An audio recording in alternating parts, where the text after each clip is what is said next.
aí eu quero chamar a atenção aqui de todos nós, lembrar que todas as coisas no mundo que vivemos, elas começam e também precisam de estarem numa ação no mundo espiritual. Isso você pode ver na carta de São Paulo aos Colossenses.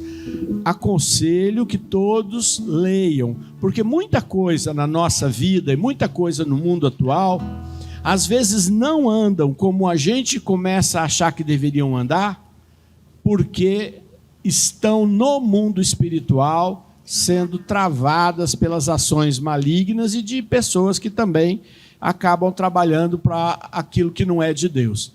Então, gente, leiam lá, façam aí essa semana a leitura da carta de São Paulo aos Colossenses. Tá bom? Carta de São Paulo aos Colossenses. Minha orientação aqui espiritual para todo mundo, gastar um tempinho. Não é uma carta tão grande, dá para ler tranquilo numa semana, se você gastar um pouquinho de tempo, tá bom? Nós estamos na nossa campanha. E a nossa campanha de cura profunda, ela tem 3 semanas de preparação. Quem não pegou a semana passada, vai lá no nosso canal do YouTube, entra no canal do YouTube e assiste. A campanha vai estar numa playlist separada, né, Anderson? Já colocamos uma playlist separada. O primeiro tema foi renunciando às obras das trevas. Então você que não estava aqui, e você que estava aqui também, mas quer relembrar, quer mergulhar naquilo que Deus está preparando para essa campanha de 7 semanas, vai lá no YouTube, na playlist, e já pode pegar o primeiro tema. E a partir de amanhã já tem o segundo tema também, que é o tema de hoje. Amém? Vamos começar louvando o Senhor antes mesmo de cantar. A gente louva quando canta, mas a gente precisa louvar o Senhor para que o louvor coloque para correr tudo que tem de malignidade, ação maligna, presença diabólica, tudo que vem bloqueando a nossa vida, o nosso corpo. Vamos louvar o Senhor. Eu te louvo, Senhor, e te bendigo, porque teu é o poder, Senhor. Tua é a glória, Senhor. Tu és o nosso Rei, o nosso Senhor. Tu, Senhor, se manifesta sempre com a tua mão erguida para nos proteger. Quando afundamos, tu nos seguras, Senhor, para que não fiquemos subjugados pelas águas. Envia, Senhor, agora o teu Espírito para que o nosso louvor seja um louvor, Senhor, sincero e aberto ao teu nome.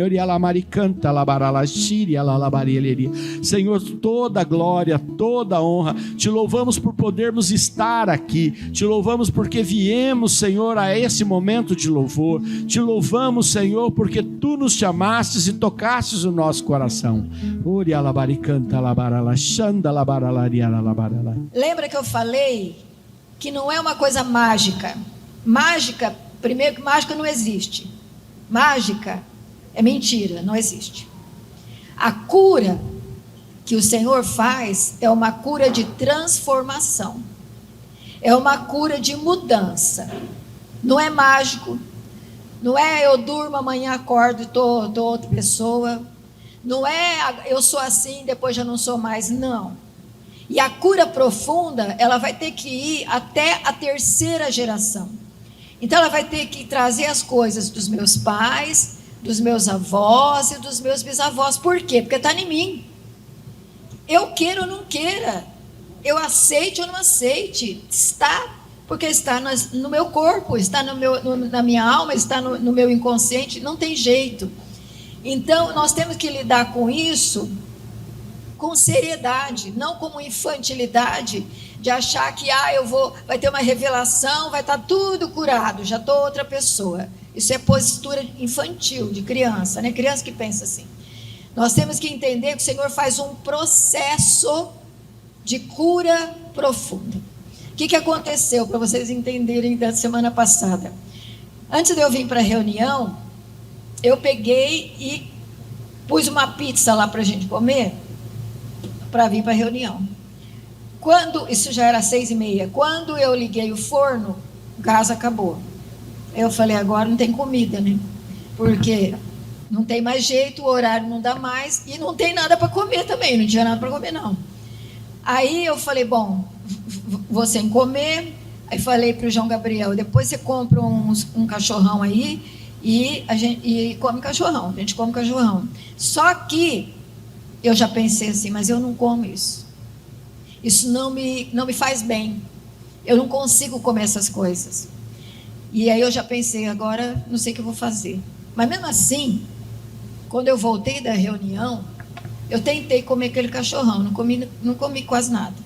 Porque eu não gosto dessas coisas, eu não me dou bem com essas comidas. E eu falei, agora eu vou comer e vou passar mal à noite, porque não é a comida que eu deveria comer e não tem mais nada para comer.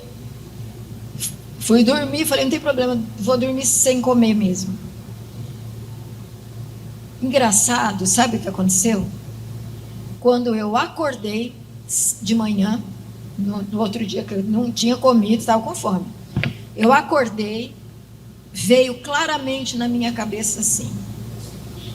A minha bisavó, se a minha mãe tivesse aqui, ela ia confirmar. Mãe da minha mãe? Não, vó da minha mãe? Mãe da minha avó, mãe dela? Ela veio da Espanha.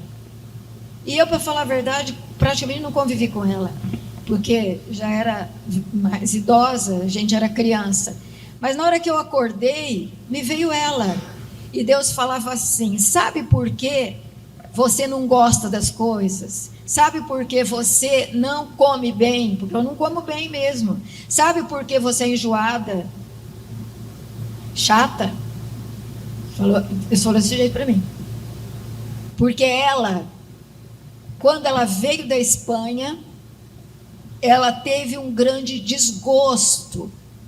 Ela ficou desgostosa com a comida, com o lugar, com o jeito que eles faziam as coisas. E desde que ela veio, ela criou um desgosto profundo. Veio na minha cabeça. Eu falei, então estou entendendo. Por que eu sou desse jeito? E a minha avó, mãe da minha mãe, também era desse jeito, desse jeitinho meu. Não comia, uma chatice só. E tem mais, lembrei de você.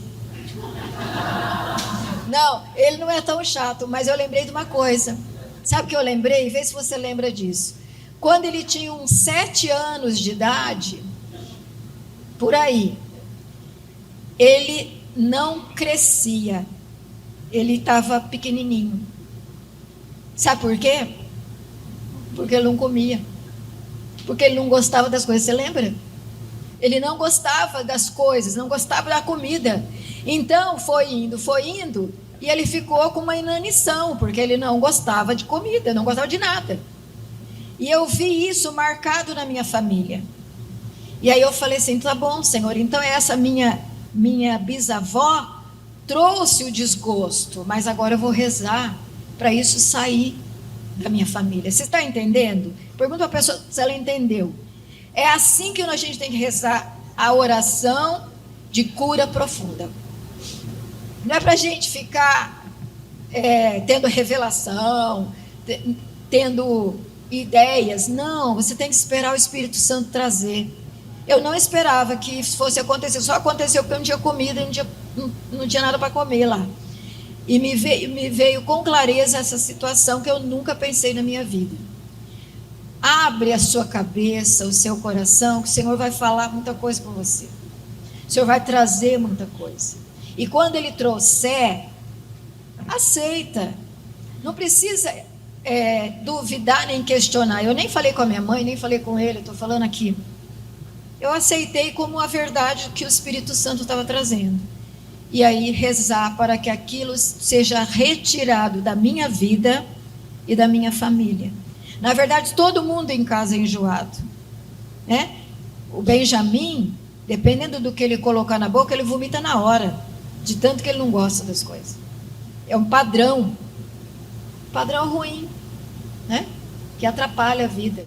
Vai pedindo para o Senhor derramar a chuva sobre você, a chuva de águas vivas, a chuva que Elias viu no horizonte, e que depois de 3 anos de seca, veio a chuva para restaurar.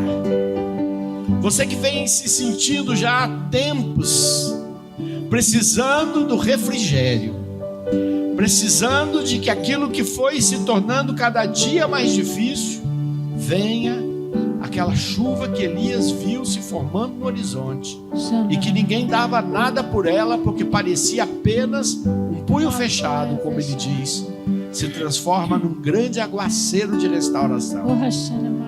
E a terra que não produzia mais nada volta a produzir.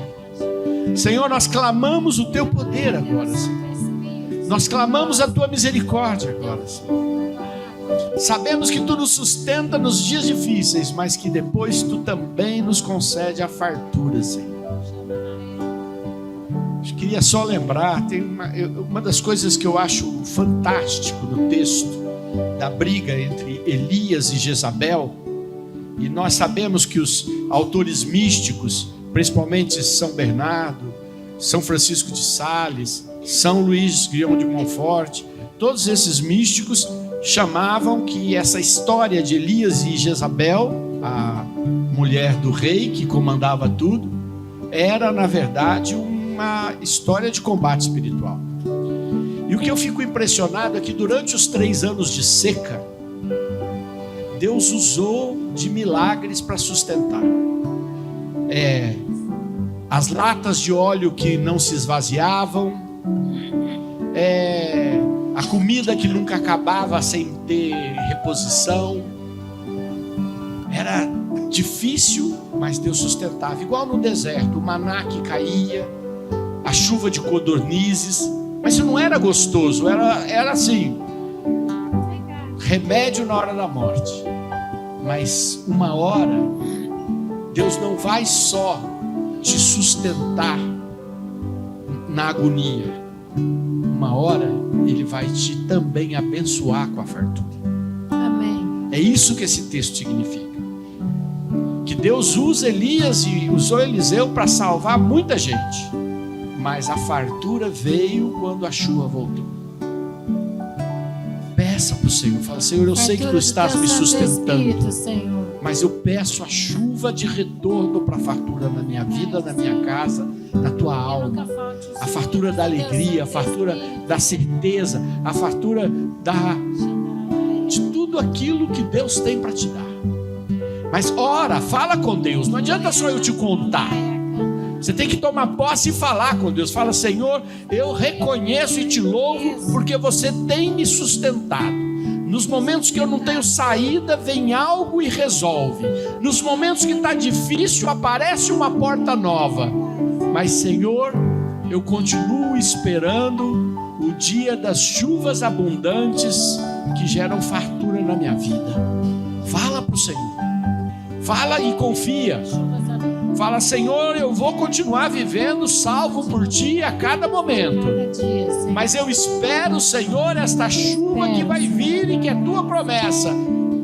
E que Elias, depois de 3 anos de seca, viu chegar e viu a figueira florir, a uva dar seu fruto, a romanceira dar sua romã.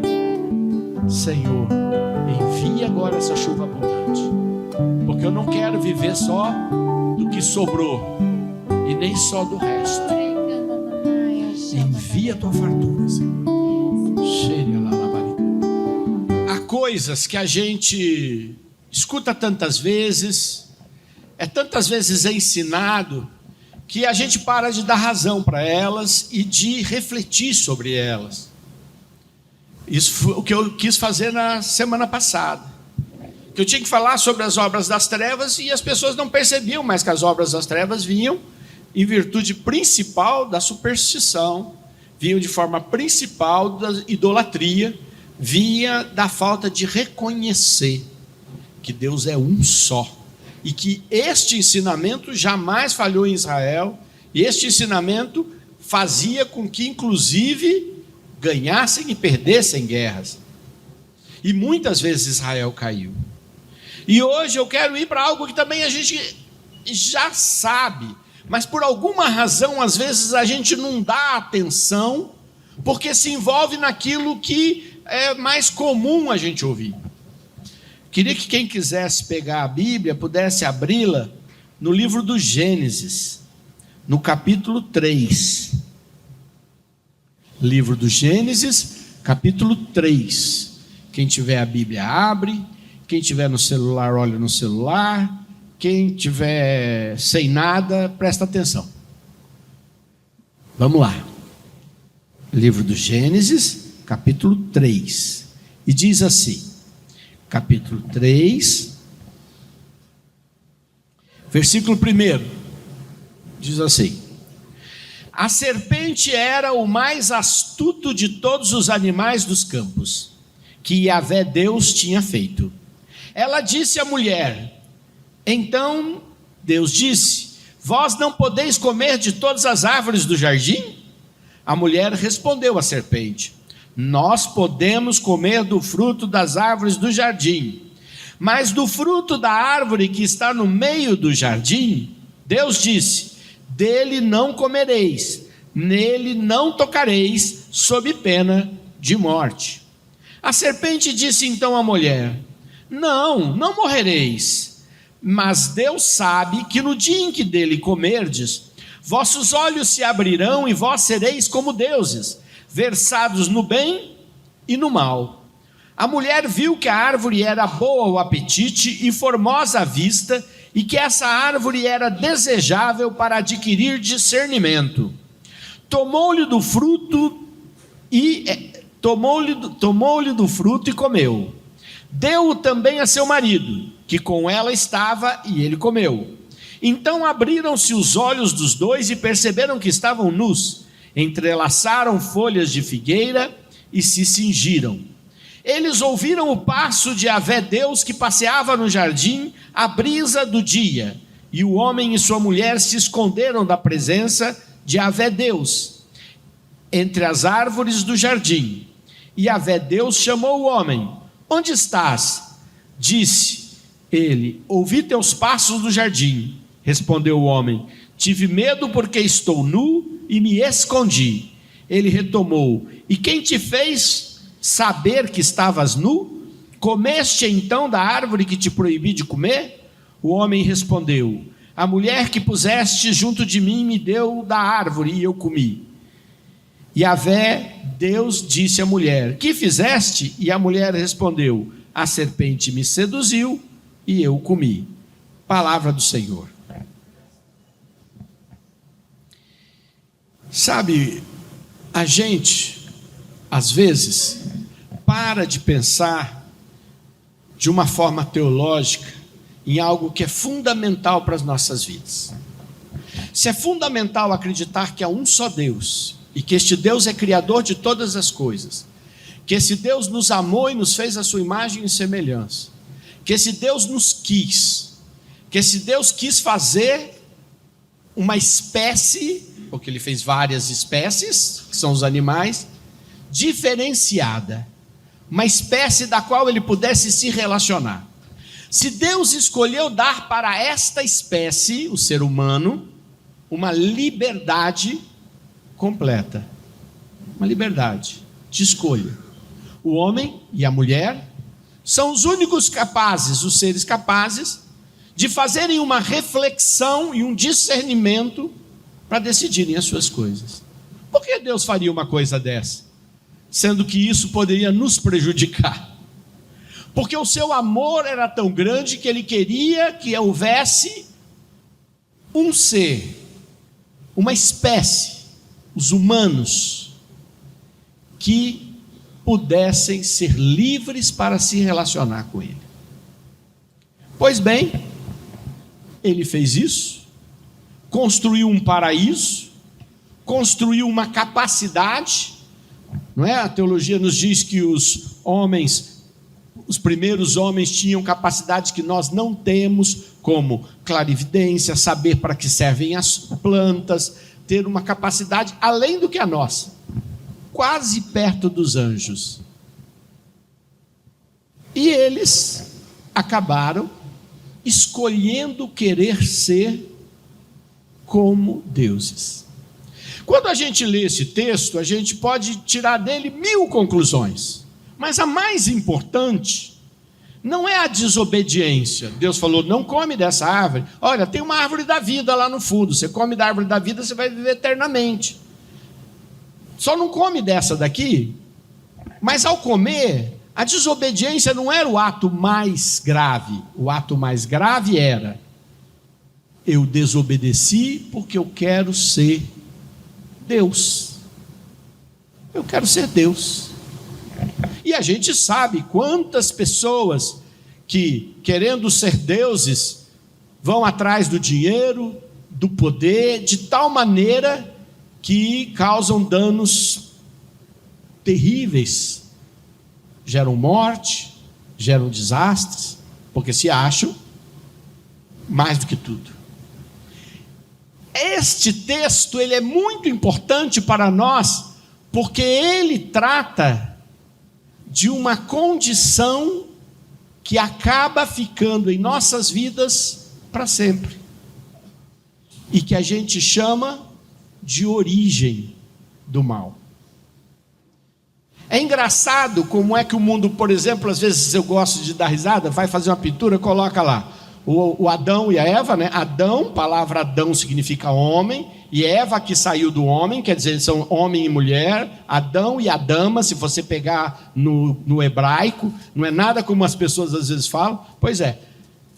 Aí coloca eles com uma figueirinha tampando o sexo, não é? E uma maçã, né? Eu fico imaginando, a maçã deve ser os iPhone, né? Da maçãzinha, né? Agora, hoje em dia.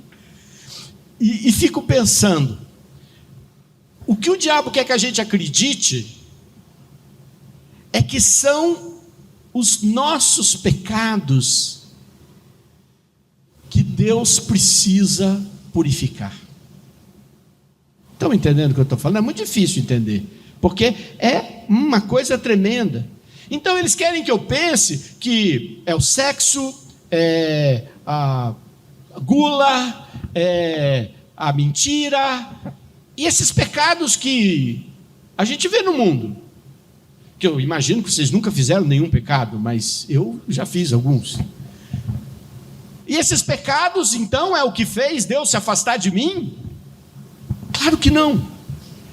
O objetivo deste texto é dizer que o grande problema não são as coisas que nós fazemos, as coisas que a gente acaba fazendo e agredindo, as maldades, os pecados, sejam eles quais forem, seja não honrar pai e mãe, seja roubar alguém, como se aquilo fosse o que mais Deus tivesse preocupado.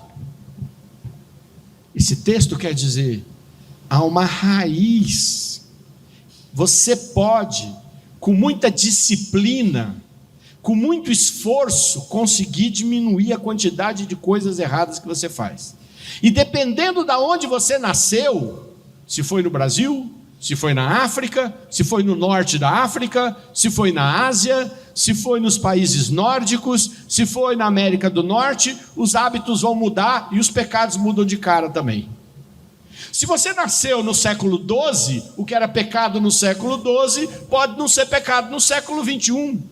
E o que era pecado no século III não é pecado no século IV, porque nós achamos que é isso que estaria nos destruindo. E o que estava nos destruindo é o que aconteceu aqui. E que todos nós nascemos com uma origem de querermos, no fundo, ser deuses. E aí nós fizemos um rompimento permanente com Deus. E Deus falou, isso tem consequência. Vocês acham que Deus estava andando lá? E aí o homem e a mulher se esconderam e Deus não viu? Percebem que esta história, que é uma história, é como se fosse uma fábula, para nos dizer uma coisa importantíssima.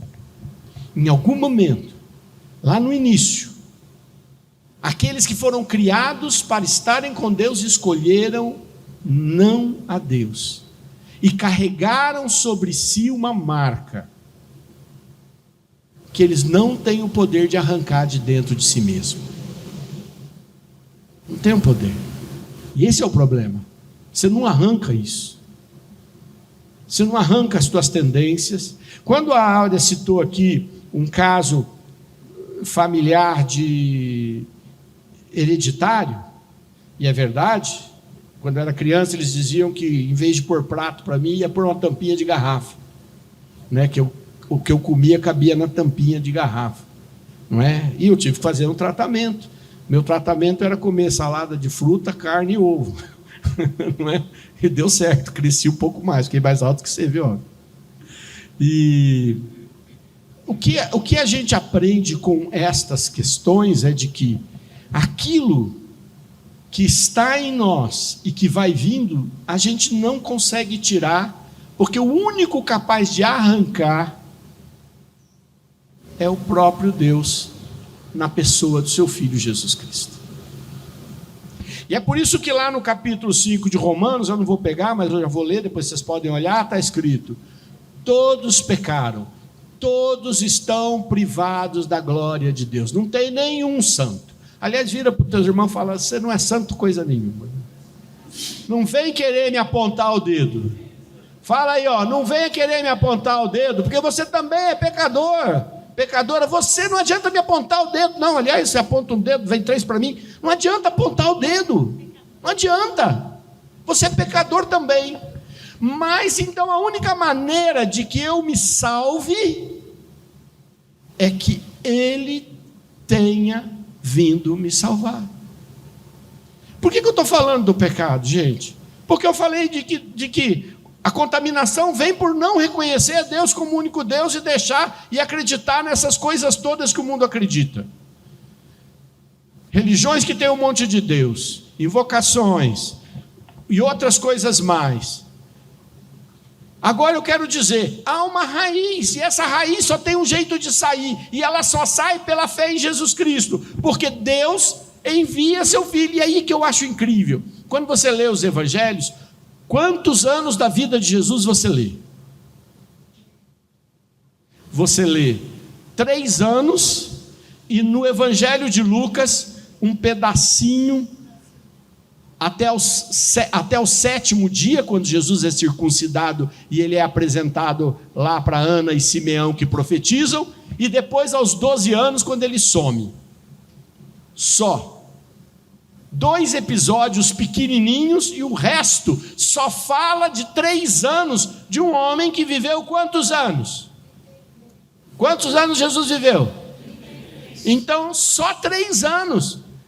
Porque não eram importantes todos os outros anos, não eram importantes saber todas as outras coisas. E mesmo os 3 anos, onde ele fez milagres, curou enfermos, profetizou, proclamou, contou parábolas, ensinou com o seu irmão do monte, todas estas coisas eram menos importantes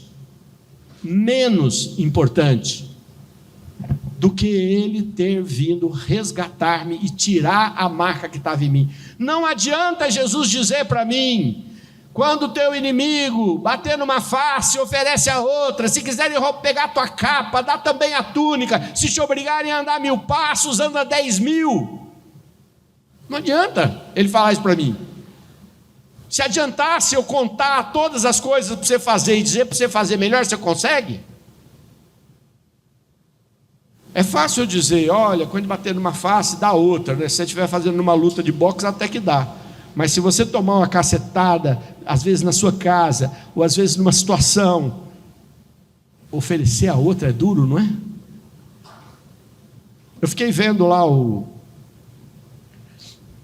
Ayatollah falando, pôs bandeira vermelha e disse assim: agora nós podemos nos vingar. Quer dizer, quando você é atacado é mais difícil você dar outra face, não é mesmo? É mais difícil você cumprir o que Jesus falou. Então o fato de Jesus dizer todas aquelas coisas maravilhosas não são suficientes. É preciso que Ele faça. E o que Ele faz? Ele vem, vive no meio dos seus discípulos e diz: mas o que eu vou fazer vocês não poderão compreender, mas eu vim para isso. O que eu mais adoro quando leio os evangelhos é quando Jesus fala da sua paixão, ninguém entende, e ele fala: eu vim para isso. Porque é duro você entender. O pessoal já queria um monte de coisa. Ele fala: eu vim para isso, eu vim para pôr Satanás debaixo dos meus pés, vencer a morte e libertar vocês daquela raiz que todos têm. É para isso que eu vim. E por que eu estou dizendo isso? Que é a maior base do querigma, do primeiro anúncio. Porque a gente para de pensar nisso. E é mais importante pensar nisso do que todas as outras coisas. Por isso que o nosso segundo tema de preparação é esse. É dizer para você que o que é mais importante de tudo que Jesus fez foi morrer no nosso lugar e ressuscitar para que a gente pudesse, ao aceitar isso, arrancar algo dentro de nós. Um dia eu fiquei falando para Jesus: Jesus, por que quando São Paulo fez isso, ele já ficou completamente um homem novo, sendo um homem tão cruel como ele era, e eu não aconteceu comigo ainda? Falei para Jesus, Jesus, não entendo, ele aceitou você, ele também não te viu, ele também não te conheceu, ele ouviu pela pregação, e quando ele aceitou você, depois que ele caiu do cavalo e foram rezar por ele, que ele estava cego, a vida dele mudou daquele jeito. Como, Jesus? Como isso aconteceu com ele e não acontece comigo? E a resposta de Jesus para mim foi muito simples: porque você não acreditou no meu mistério como ele acreditou. Acredite desta maneira, que você vai ser como ele. O que não significa que o tanto que eu acreditei já não me mudou bastante. Mas esta fé arranca a raiz que começou lá, com os primeiros que disseram: eu quero ser que nem Deus. Vamos ficar de pé. Convido você a refazer o primeiro tema, a fazer a oração da renúncia das obras das trevas e pensar na salvação de Jesus. Eu poderia ter abordado ela de muitos pontos: cumprimento total das profecias, mas eu escolhi abordá-la pelo lado do que é que ela fez e que a gente não pode perder de vista, que não é as miudezas das nossas vidas, mas arrancar de dentro de nós a raiz que não era boa.